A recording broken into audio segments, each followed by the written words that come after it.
¿Qué tal, amigas, amigos? Muy buenas tardes y bienvenidos a este programa de En tu Camino. En estos programas especiales que hacemos para ti, para ustedes, con mucho cariño, particularmente para ayudarles en esta situación de la espiritualidad ligada, yo diría, a la psicología, a la autoestima, a la reflexión, con la finalidad no de que nos sintamos mal si es que nosotros hemos tomado un camino equivocado, si es que tuvimos una educación no correcta con nuestros hijos o con nosotros mismos, sino con la finalidad de cambiar aquello que está mal. Pero todo cambio viene en primer lugar a partir de darnos cuenta de en dónde estamos mal. Y precisamente para desarrollar el programa del día de hoy, yo quisiera recordar que cuando una persona está enferma, lo primero que tiene que hacer el médico que la está viendo tiene que hacer un análisis para después de este análisis ver un diagnóstico. Y este diagnóstico pues tendrá que ver en cómo va a recibir el tratamiento, cuál va a ser su tratamiento, su medicamento, etcétera. Siempre lo más conveniente es hacer un diagnóstico para proceder adecuadamente. Si yo no sé qué tengo, qué es lo que me pasa, de cuál es la fuente de mi mal, y yo empiezo a utilizar todo tipo de recursos para tratar de resolverlo, a lo mejor el tiempo será perdido, los esfuerzos serán perdidos porque no estoy haciendo lo correcto. Voy a ponerle un ejemplo. Imagínese que yo estoy enfermo, ¿qué le diré?, de apendicitis. Y mi tratamiento lo hago como si yo tuviera simplemente calentura o como si tuviera dolor de cabeza. Creo que usted se dará cuenta que estoy actuando en una forma incorrecta. ¿Cómo se puede saber algo de la enfermedad que atañe a la persona? Pues a través de los síntomas. Conozco yo los síntomas y diré, caray, entonces ya puedo hacer un diagnóstico y después podría hacer quizás una propuesta de cambio, de camino, de solución. Y precisamente el día de hoy tendremos como invitado a una persona que no solamente es escritor, porque mire, escribir cualquier persona lo puede hacer, cualquier persona que haya aprendido a ir a la escuela puede escribir, pero escribir cosas interesantes, cosas que nos puedan atraer y sobre todo que nos puedan ayudar a cambiar la vida, no cualquier persona lo puede hacer. ¿Y él desde dónde escribe? No desde un escritorio donde se analiza la vida, sino desde su propia experiencia, su propia historia, y al encontrarse consigo mismo y muchas causas que lo llevaron a situaciones que él mismo reconoce que no fueron las adecuadas, empieza a tratar de reescribir. Escuche bien lo que le digo, reescribir su historia y entonces encontrar un camino que le llena de satisfacción. Por eso quiero dar la bienvenida, en primer lugar, a dos colaboradores de este programa. David Chávez, ¿cómo estás? Muy buenas tardes. Muy buenas tardes, Padre José. Pues muy contento de participar en este programa, sobre todo con un invitado como el que se tiene hoy. Y tenemos también a Salvador Romero, joven que nos muestra también esta parte de interrogantes de los jóvenes en muchos temas. ¿Cómo estás, Salvador? Muy buenas tardes, Padre José. Muy contento de estar con ustedes y también pues abierto a lo que podamos aprender aquí con nuestro invitado. Héctor Forero, hombre nacido en Colombia, hombre que trabaja también en el mundo de la escritura para muchas novelas, pero sobre todo un hombre de gran compromiso consigo mismo. Héctor Forero, bienvenido, muy buenas tardes. Padre, muy contento de estar con ustedes. Pues a nosotros nos da más gusto recibirte y quisiéramos tocar hoy contigo un tema que puede ser muy interesante para nuestros radioescuchas, que es el tema del miedo. Y yo quisiera comentar primero con Salvador. ¿Tú, Salvador, crees que el miedo es bueno o es malo? Yo creo que el miedo, por un lado, a veces es bueno porque podemos aprender de él. Uh-huh. Pero por otro lado, creo que nos limita mucho a hacer las cosas, a poder actuar y ser quien somos, ¿no? A ver, David, ¿tú qué opinas sobre el miedo? Pues más o menos en el mismo tenor, sí, depende de la escala de miedo que tengamos. Si tenemos un miedo, de pronto nos puede prevenir incluso de peligros, pero un miedo exagerado nos puede paralizar completamente. Así es, por ejemplo, como tú bien mencionas, si yo no tengo miedo a que me atropellen, pues no me fijo en cómo voy a cruzar la calle. Si no tengo miedo a intoxicarme, pues no voy a oler los alimentos cuando están pasados de olorcito, o si no tengo miedo quizás de perder mi vida, no voy a tener ciertos cuidados que debo de tener. Entonces tendríamos que decir que el miedo es como un sistema de alarma, en un sentido correcto, que nos podría decir, ten cuidado con esto, ten cuidado con perderte, ten cuidado con equivocarte en una forma correcta, ten cuidado con no dañar a los demás. Pero cuando el miedo empieza a ser excesivo, cuando el miedo comienza a ser obsesivo, cuando el miedo, como dice Salvador, y lo muestran la mitología griega con aquella historia de Perseo, que se encuentra con la medusa, y en aquella historia, aquella persona que ve a la medusa se queda convertido en piedra. Los griegos nos están diciendo que el miedo obsesivo, ver al enemigo, ver el problema, ver el obstáculo como algo más grande que tú, como algo que te aniquila, como algo que te hace nada, ahí sería ya totalmente negativo desde mi punto de vista. Pero, ¿por qué no empezamos desde el principio preguntándole a Héctor, a ver Héctor, ¿tú cuáles podrías decir que son los síntomas de una persona miedosa, para después hablar del diagnóstico y solución? ¿Qué síntomas tiene una persona que tiene miedo? Yo creo que una persona que tiene miedo actúa con inseguridad y siempre está dudando. Cuando yo dudo de algo es que no quiero participar en eso que se me está planteando enfrente. Pero muchas veces la gente está dudando de participar en la vida, nos resistimos mucho a la vida, porque no sabemos manejar la incertidumbre y no aprendemos a manejar la incertidumbre. Y la incertidumbre es algo que está siempre presente y que hace emocionante vivir.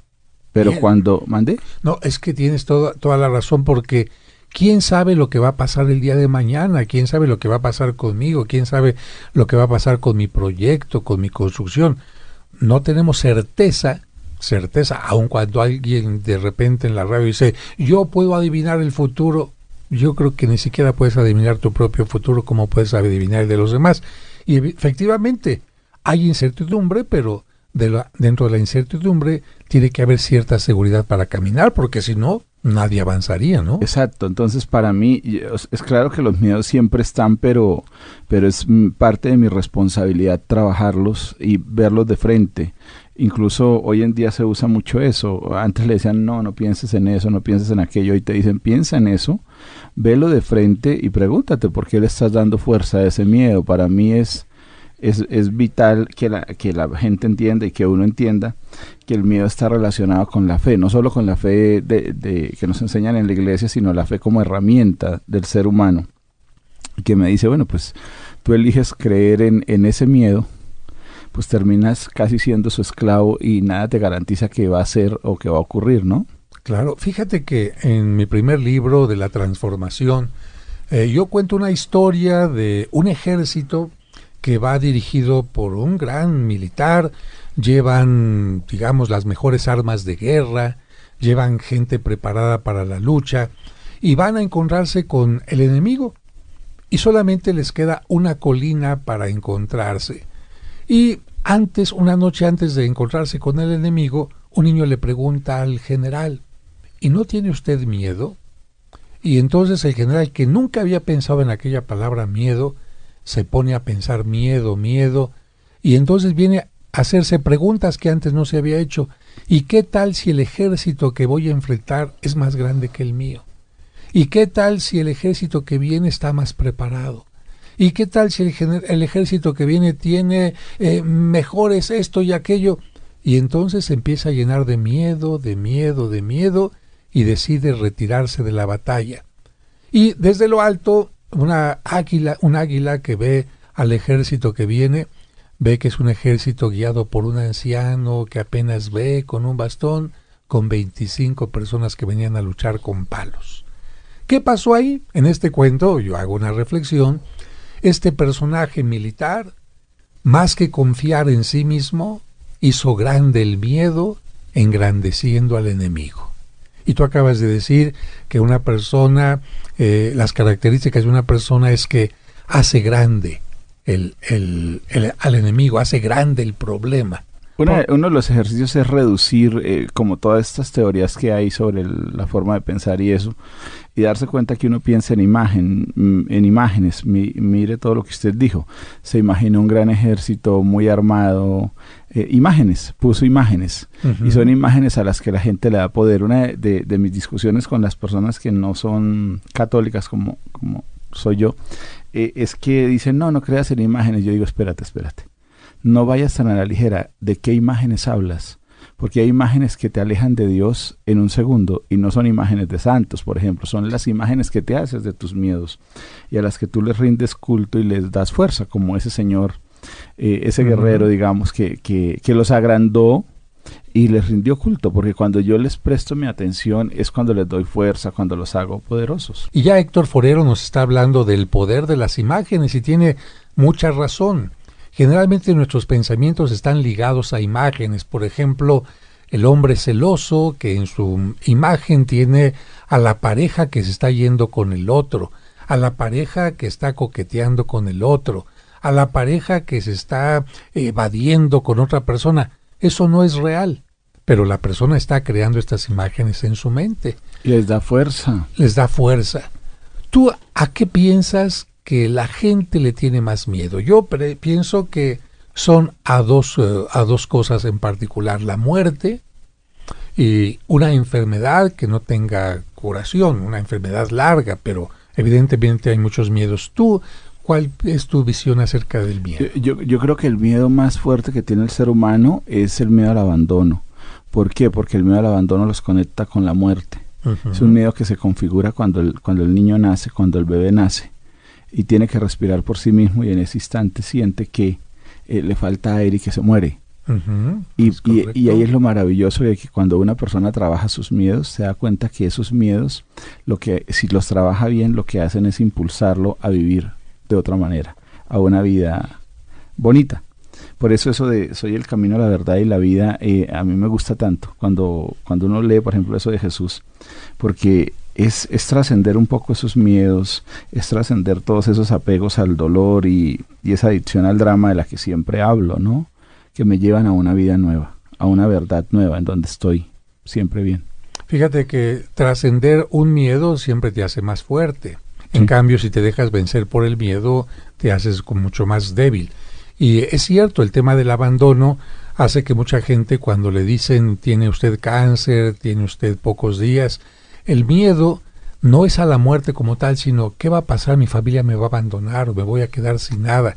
Y también con respecto a la interpretación de los sueños, quienes son especialistas en la parte psicológica, porque hay muchos esotéricos que tratan de identificar el significado de los sueños. Yo me refiero a la parte psicológica. Generalmente quienes sueñan o se sueñan muertos es porque tienen problemas de soledad, porque se sienten de una o de otra manera abandonados. ¿Qué otro miedo piensas que sea frecuente en la sociedad de nuestro tiempo? Para los tres miedos con los que yo trabajo son el miedo al abandono, el miedo a no ser aprobado. O sea, el miedo al rechazo. El miedo al rechazo, uh-huh. Y están ligados los tres, y el miedo a no ser amado. Digamos que el miedo al abandono es la gran raíz, luego el tallo del árbol es el miedo a la desaprobación, y por tanto el miedo a no ser amado. Cuando no me aprueban, siento que no me aman. Por eso todo el mundo vive por ahí preguntando, ¿usted me quiere? ¿No me quiere? Todas esas cosas. Uh-huh. Es como hace parte como del guión diario de la gente, el guión cotidiano. Porque está ligado a ese miedo. O sea, si me abandonas, siento que me muero. Y fíjate que se dan muchos abandonos en la vida. Cuando una persona le dice a otra, es que necesito hablar contigo, ya la gente siente que le va a pasar algo grave. Se juntan los tres sí. En un segundo. Seguro le hice algo malo, ya no me quiere y me va a dejar. Hice algo malo, ya no me quiere y me va a correr del trabajo. Siempre uno se da cuenta que todo lo simplifica y son esos tres como el arbolito. El arbolito de los miedos. Ahora, estos son un poquito como los síntomas. Una persona que tiene estos miedos, ¿cómo actúa? Cuando una persona tiene una enfermedad, bueno, hay ciertas formas de detectarlo. ¿Cómo tú sabes que alguien tiene estos tres miedos que acabas de mencionar? Por las estrategias que genera en su comportamiento. nos volvemos estrategas de esa necesidad para que nos acepten, que nos aprueben, que nos digan que nos aman. Entonces siempre andamos jugando al lindo, jugando al bueno, dejándonos explotar, dejándonos suprimir. Es decir, usamos muchas estrategias para que las otras personas me aprueben y no someterme al abandono y menos a la falta de ser amado o desaprobado. Entonces, esto es muy fuerte porque de repente alguien nos está dando cuenta y se hace el gracioso, no porque sea gracioso, porque alguien puede ser gracioso por naturaleza, sino para hacerse simpático y lindo para el otro, como recordando aquella etapa de la infancia donde el niño que hacía algún jueguito, los papás le aplaudían y entonces empieza a imitar a repetir este ejemplo. O a lo mejor el niño que no le hacían caso y para que le hagan caso tenía que llorar y entonces ya de adulto lloro, pobre de mí, para que se me acerquen o alguna cosa de este tipo. O me enfermo porque también para llamar la atención, sí. Ay, pobrecito. Entonces son manifestaciones de esto, ¿no? Son puras estrategias. Yo siempre creo que uno tiene que preguntarse en mi relación contigo, ¿cuál es mi doble intención? A la gente le molesta muchísimo, muchísimo. Espérate, es que ¿cuál es tu doble intención? Oye, sí. La gente, como es esto, ¿cómo que tengo una doble intención? Y sí la tiene. La mayoría de gente la tiene. La mayoría de la gente siempre se levanta a venderse con la pareja, a venderse con los hijos, con dobles intenciones, con estrategias.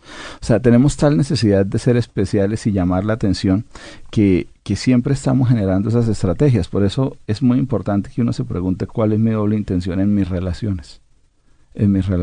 O sea, puedo no tenerlas, pero si lo hago consciente. Es decir, no tengo yo que ir a manipularte o ir a controlarte o darme cuenta simplemente de por qué estoy actuando como estoy actuando. Y si estoy de acuerdo con eso, qué bueno. Y si no, tendré que corregir algo. ¿Tú sabías, David, que la gente actúa con dobles intenciones así? Bueno, justamente lo he leído en los libros del señor Forero y también me causó la misma impresión. Qué fuerte, porque entonces de alguna manera estamos tratando con gente, perdón por la palabra, pero hipócrita con nosotros. O nosotros estamos siendo hipócritas con los demás, porque seguimos viviendo como una cierta repetición de cosas que aprendimos en la infancia. Y la infancia, como dice la frase, son los cimientos para el futuro. ¿Tú sabías esto, Salvador? No, yo no lo sabía. También ahorita me acabo de impresionar. Pero, bueno, honestamente, ahorita conforme iba hablando el señor Forero, pues me puse a preguntar si yo en algún momento lo he hecho, ¿no? ¿Cuáles son mis dobles intenciones? Digo, ahorita podría decir, no tengo alguna idea en mente, pero creo que a veces sí he actuado de esa manera, ¿no? El solo hecho de jugar a ser simpático, de ser amable, a veces cuando uno no tiene necesidad de eso, cuando puede fluir. Siempre yo pongo el ejemplo del agua. El agua siempre va, o sea, no va con más, ella va fluyendo. No espera más ni nada de esas cosas. Y sí ayuda mucho preguntarse yo, ¿para qué estoy siendo amable? ¿Para qué estoy siendo grosero? Porque a veces ser grosero es para que me tengan miedo y obtener control. ¿Para qué hago lo que hago? ¿Para qué me porto como me porto? Como por ejemplo, entonces el caso del bullying es que quien lo está propiciando, quien lo está haciendo, se quiere sentir el importante. Y fuerte. O tiene tanto miedo de no ser aceptado. Eso entra dentro de las personas que quieren controlar a los demás suprimiéndolas. Miren, hay dos grupos de personas, los que suprimen y los supresivos y los suprimidos. Los supresivos uno diría que son fuertes porque golpean, gritan, todo eso. No, pero la raíz de esa persona es el mismo miedo. Tengo miedo a que no me aprueben, entonces yo grito. Tengo miedo a que me abandonen, entonces yo controlo, yo manipulo. Tengo miedo a que no me amen, entonces le creo a la otra gente necesidades de mí. Fíjate, quiero hablar de una experiencia que tuvimos en Catedral para reafirmar lo que estás diciendo. Cuando estaba yo al frente de la catedral, de repente una gata, porque había varios gatos ahí en las capillas, dio a luz. Y entonces aparecieron 3 gatillos minúsculos ahí esmirriaditos, ¿verdad? Que de repente una persona tomó a uno, el otro al otro, y se quedó uno que se metió justamente en una oficina detrás de un archivo. Un gatito minúsculo, tú dirías, este gatito recién nacido, ¿qué puede hacer? Bueno, mientras se le perseguía, el gatito huía por acá y por allá y por allá. Pero llegó un momento en que llegó a un rincón donde ya no pudo hacer nada. Y entonces cuando la persona que lo iba a agarrar se acercó a él, el gatito se puso como pantera. Se levantó en sus dos patitas de atrás y pero como fiera, de tal manera que nadie se animaba a atraparlo, hasta que llegó una empleada que tenía gatos y le empezó a hablar con cariñito y el gatito se aplacó.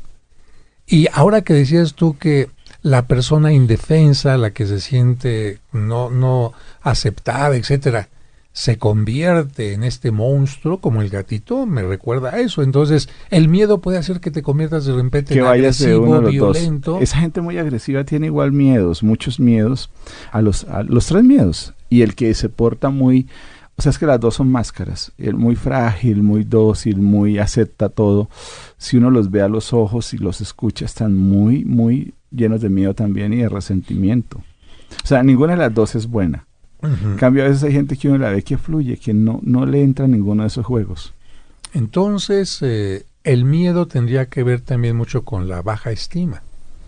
Yo creo que es más con una cosa de fe. Yo he llegado a la conclusión de que la vida la rige la fe, o sea, dependiendo la fe, esa capacidad de creer en lo que aún no existe, pero puede existir. Y es entender que si yo estoy tranquilo, estoy centrado, y estoy conectado, siempre lo digo, pues con Dios, hoy estoy bien, mañana estoy bien y siempre voy a estar bien. Pero me llama la atención que un hombre que estudia mucho sobre psicología y todo, de repente meta la palabra fe, porque a muchos psicólogos dicen, no, es que esas cosas no se solucionan con fe, las cosas se solucionan con estudio, con psicoanálisis, con terapia. ¿Por qué mete la palabra fe?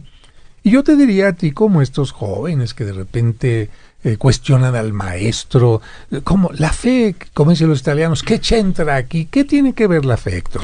Para mí la fe es todo, o sea, la fe es una herramienta que se nos dio a los seres humanos y que hace parte de esas herramientas que son ignoradas. Por ejemplo, cuando la gente se queja de que no tiene suficiente y tú les preguntas, ¿pero tienes 24 horas? Cerciórate de que tengas 24 horas, si las tiene. ¿Tu cerebro funciona? Sí, funciona.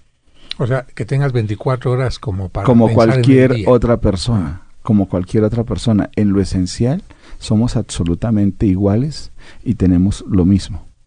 Entonces, ¿por qué no lo usamos? La fe me dice, trabaja en ti, empieza a creer en ti. Dios creyó en ti, creyó tanto que te creó. Ahora tu trabajo es creer en ti. Es creer en que puedes, es creer en que eres capaz de hacer tus sueños, es creer en que la vida puede ir bien para ti. Pero si ustedes analizan, la gente se la pasa creyendo en todo lo contrario. O sea, vivimos en un mundo de carencia, la ciudad está mal, hay guerra, hay todo. Y sí, se podría decir que los noticieros y esto influyen, pero soy yo el que prende el noticiero. Soy yo el que se contamina y volvemos a lo mismo. Soy yo el que le da fuerza, importancia y gravedad a las cosas que me roban la paz. Y tienes razón en esto, porque fíjate que de repente a mí un día se me olvidó el cargador del teléfono. Y durante ese tiempo, ese día que no tuve el cargador del teléfono ni el teléfono, me desconecté. No tuve relación con las noticias que estaban pasando, que si hubo un atentado, que si el tráfico, que si llamadas, y me la pasé tan a gusto, y ahora la gente tiene que escuchar la noticia última, qué es lo que pasó, el partido de esto, el partido del otro, la moda, el espectáculo, todo, una ansiedad tremenda, de tal manera que hay muchos jóvenes que no pueden soltarse del teléfono en ningún momento. Piensan que la comunicación tiene que ser inmediata, como si no hubiera esto, fuera un problema grave, y viven en ansiedad, y la ansiedad va acompañando al miedo, ¿no? Al miedo y a la depresión y un montón de males por ahí, pero es por una sencilla razón, porque me salgo de mi centro. Todas estas cosas, todo este ruido hace que yo me evada, que no me mire, que no me sienta. Y eso sí es muy delicado, eso sí enferma, porque entonces llega un momento en que estoy perdido, no sé cómo qué soy dentro de toda esta locura. Cuando yo abandono todo esto, deja todo y sígueme, se me está pidiendo es que me centre en mí mismo, que deje tanta idea a la que estoy condicionado, tantas cadenas. Un teléfono es una cadena, tantas cosas que a veces yo le digo a la gente cuando veo que quieren tener y tener cosas, les digo, ¿no se dan cuenta que eso los hace esclavos? Le llaman libertad financiera, pero no se dan cuenta que la verdadera libertad es cuando usted aprende a confiar, trabaja en lo que le gusta, se toma tiempo para usted y tiene la certeza de que siempre va a tener. Entonces es cambiar un poquito todo eso, reinterpretarlo. Y concentrarte en algo. Yo aquí en este programa siempre les pido a los que vienen que su celular lo desconecten porque o están en el programa o están en otras cosas y no se pueden concentrar. O bien nos medio concentramos y los resultados que tenemos son también nefastos. A medias. Ahora, Héctor, el gran problema del miedo que tú estás mencionando aquí forzosamente me va a llevar a ser infeliz. El tema del miedo va también ligado al tema de la infelicidad. Claro, porque uno puede ser, o sea, es que el miedo, volvamos, el miedo te lleva a crear imágenes que te generan angustia, te generan dolor, pues todo lo contrario a la felicidad, todo lo contrario, es decir, cuando tú en tu cabecita, imagínate que es una pantalla de cine, solo ves películas de terror, pues vives en continua zozobra, y llega un momento en que entras en algo que se llama la desesperanza, que es la desesperanza aprendida, que es como esta cárcel, este confinamiento, en donde no ves salida, en donde no ves una opción, en donde llegas a creerte que tu vida es esa miseria que estás pensando, que ya no hay más para dónde. Y el problema de estos tiempos ahorita es que hay mucha desesperanza en la gente, no ven salida, pero tampoco se prestan para soltar lo que tienen que soltar. Si te estuviera escuchando, una persona estudiosa de Santa Teresa decía: seguramente Héctor Forero ha estudiado mucho a Santa Teresa, porque Santa Teresa dice: nada te turbe, nada te espante, solo Dios está, todo pasa. Y, no, eso de todo fluye de Santa Teresa. No, eso de meterse en profundidad, también Santa Teresa lo dijo, y mucha gente dijo que qué vieja pasada de moda, ¿cómo que tengo que entrar en una morada cada vez más profunda, cada vez más profunda, cada vez más profunda en esta etapa íntima para poder encontrarme conmigo mismo y después desde ahí dentro poder salir hacia el exterior? Creo que no estaba tan mal Santa Teresa, entrar a lo más profundo de mí para después llegar a lo más profundo de la vida. No sabía que se llamaba Santa Teresa, pero sí había leído eso y decía, es como lo más coherente que he leído yo, esto. Yo, por ejemplo, a los alumnos de guión siempre los mando a caminar y me dicen, ¿pero por qué a caminar? Le digo, porque cuando camina en silencio, entra en un estado de quietud, de calma, y se conecta con el Creador de verdad. Hago un paréntesis porque muchas personas no saben que tú también eres maestro de escritura, para aquellas personas que se quieren dedicar a hacer guiones de telenovela, de teatro, lo que sea, en donde se necesita tener una claridad sobre el escrito. Yo quiero presentar algo en cine, en televisión, necesito tener una claridad en mi guión, cómo se hacen los segmentos, cómo se hacen los diálogos para que se pueda entender fácilmente por el radioescucha, por aquel que está viendo la novela. Pero esto que dices de repente me une, porque la sabiduría es constante, me une con la gente de Grecia. Había un lugar muy particular en Grecia donde la gente caminaba de un lado hacia el otro mientras estaban discutiendo de algunos temas. La gente le llamaba los peripatéticos, y esto curiosamente en el seminario se daba mucho. Los seminaristas, ¿verdad, Salvador? De repente agarran un ala del seminario que es muy grande y sea para rezar el rosario, sea para platicar después de la comida, van para un lado y regresan, ¿no es así? A la fecha lo seguimos haciendo y creo que nos ayuda a comprender más las cosas e inclusive llegan a salir temas y ya no somos dos los que estamos caminando en los pasillos, sino 3, 4 que estamos discutiendo algún tema y vamos aprendiendo más, ¿no? Es algo que ayuda mucho también. Y cuando lo haces solo, como de repente vemos al Papa que reza el rosario, pero este caminar es como irle dando el ritmo a los pensamientos de los pies, y cuando vas caminando así, no caminas a la carrera. Cuando no tienes fuerza de llegar a ningún lado y estás en el mismo lugar yendo y viniendo, como que tomas un ritmo muy particular, ¿no, David? ¿Te ha pasado a ti? Sí, totalmente. A mí me gusta mucho caminar. De pronto, en lugar de tomar el transporte, prefiero caminar, y uno empieza a tomar conciencia de tantas cosas, hasta de la propia respiración, y se hace consciente de uno mismo y da mucha tranquilidad. Cuando caminas en la playa. Uy, no, pues todavía más, porque además del ambiente, pues es la belleza de los escenarios, y las imágenes entonces ya no son de películas de terror, ya no son imágenes que me hacen daño, ya son imágenes que me dan esperanza, puedo generar nuevas ideas, nuevos proyectos. Yo creo que si uno se concentra en quitar las imágenes, en cambiarlas cuando le están afectando, encuentra mucha paz. Y en la caminata es consciente de yo porque estoy pensando en esto, yo porque estoy reteniendo esta imagen en mi mente, yo porque le estoy dando fuerza, gravedad. Es que ahí es donde viene el problema. Cuando yo creo esa imagen y la permito y me la aguanto ahí. Entonces, ¿es correcto de repente, si yo quiero elegir bonitas imágenes, paisajes, ponerlo en mi computadora, por ejemplo, ver videos con imágenes, con música clásica, eso ayuda de alguna manera? A mí me parece que ayuda muchísimo. A mí me ayuda mucho dentro de mi trabajo de paz interior, porque fíjese, padre, que muchas cosas que hago con la gente las hago conmigo.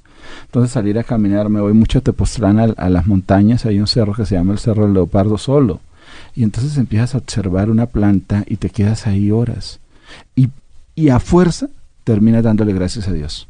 O sea, es tan abrumador la paz, la quietud, el silencio, que empiezas a conectarte con Dios. O sea, a eso le llaman, creo que, contemplación. Pero es que hay gente que incluso cuando va al monte, va a la carrera, sube a la montaña, sí. El hombre lamentablemente vive tan a la carrera por miedo no sé a qué, que lamentablemente no se da tiempo para pensar en sí mismo.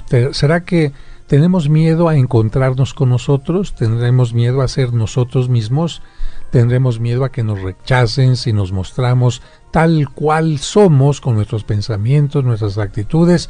Y yo creo que la respuesta es que mucha gente de nuestra sociedad actual sí tiene mucho miedo, y por eso hay tanta violencia, por eso hay tanta compra de moda, porque tengo miedo a que me rechacen, entonces tengo que estar a la moda y tengo que estar siguiendo los parámetros que a veces son horribles y sin embargo me los tengo que poner, ¿no? Claro, porque es un miedo a no ser aceptado, es un miedo a no pertenecer, a ser rechazado y abandonado por un entorno social. Pero la pregunta que uno se tiene que hacer es, ¿realmente usted cree que necesita esa aceptación? Esa aceptación que es una mera ilusión, porque ¿qué onda con eso? ¿El miedo se quita con la edad o no se quita? Yo creo que se trabaja, yo creo que sí se quita, pero con un trabajo no de la edad, sino con un trabajo consciente, porque hay gente mayor que se enloquecen por tener más, por controlar más, por adquirir poder, tal vez convencidos que eso los va a librar de vivir. Qué difícil, estamos llegando ya a la parte final de este programa, entonces una llamada de atención al ama de casa que tiene miedo a que los hijos crezcan y se casen. Una llamada de atención al hombre que tiene miedo a que llegue la jubilación. Una llamada de atención a el joven que tiene miedo a que no lo acepten en un determinado equipo. ¿Tú qué le dirías a estas personas que están rodeadas de sus miedos y qué les dirías cómo salir adelante de esos miedos? Primero, que tomen la decisión de abrazar la vida. Es importante abrazar, cuando digo abrazar la vida es aceptarla. El milagro, la palabra que me lleva a un verdadero milagro en mi vida es aceptación. Cuando al comienzo creo que viene de afuera lo que me ocurre.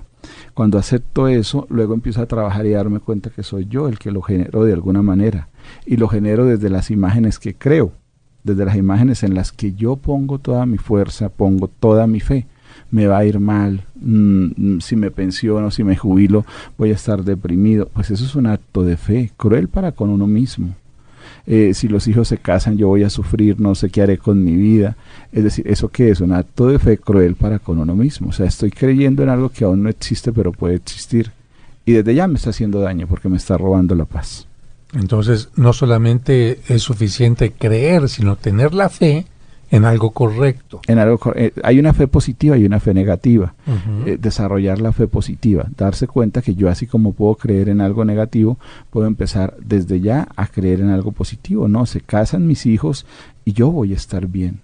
Me jubilo y ese tiempo lo voy a disfrutar, voy a ser feliz. Fíjense que es solo un cambio de idea.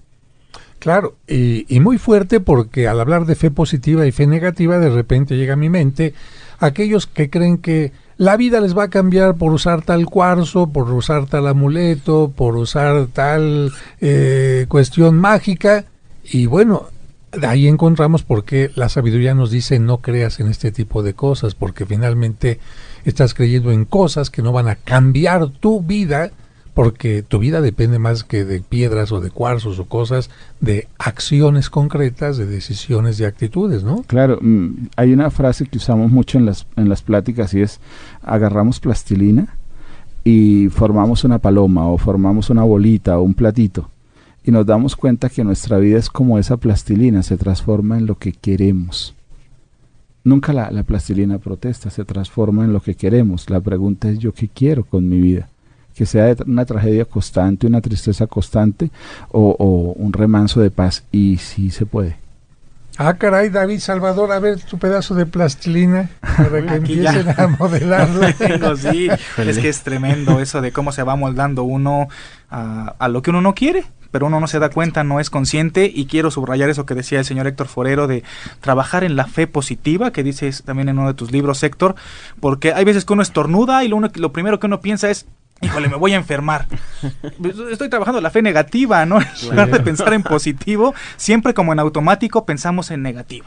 Así es, bueno, y cuando tú organizas los viajes no te faltará de repente esa tentación de, ay, y si falla, y si aquello, así es, ¿no? Sí, la verdad es que sí, porque son tantas cosas que uno cae siempre en la tentación de, y si pasa esto, y si pasa lo otro, en lugar de confiar y fluir y confiar en el trabajo que estamos haciendo para que todo salga bien. Y en el seminario, muchos seminaristas yo creo que abandonan la vocación porque dicen, no, es que a lo mejor no voy a poder. Algunos pueden abandonarla por ese sentido y a veces unos que aún continúan tienen miedo al qué pasará el siguiente año, ¿me van a correr? ¿No me van a correr? O quizás a veces, lo digo en primera persona, los que estamos ya en el último año decir, ¿y si no me ordeno, qué va a pasar conmigo? Y si no hago esto, ¿qué va a pasar conmigo, no?